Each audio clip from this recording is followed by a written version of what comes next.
Ikki eshik orasi. O'zbek yozuvchisi O'tkir Hoshimov qalamiga mansub roman. Roman O'tkir Hoshimov merosining asosiy o'rinlaridan birini egallagan. Roman ilk marotaba 1985-yilda chop etilgan.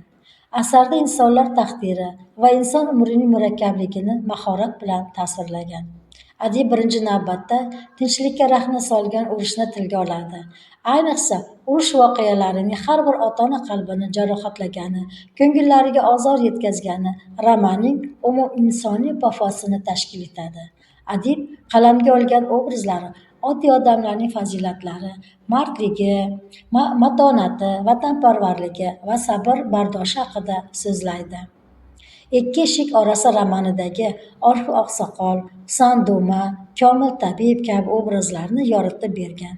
Ayniqsa, Orif Oqsoqol obrazi romanga ko'rk bag'ishlaydi. Uning insonparvarligi, odamlar orasida qozongan obro'-e'tibori, eng og'ir damlarda qiyinchiliklarni yengib o'tishiga kuch topishi bilan o'quvchi xotirasiga muhrlanadi. U donishmand, tajribali, hayotning achchiq-chuchugini tatib ko'rgan o'zbek qariyalariga o'xshab har bir ishda tashabbuskorlikni o'z qo'liga oladi. Shu bilan birga asarda Robiya ismli ayol qahramon ham mavjud. O'tkir Hoshimov o'z romani haqida va shu orqali dilidagi so'zlarni ham aytib o'tgan. Aziz o'quvchi, sizga ushbu romanni o'qishni tavsiya etamiz.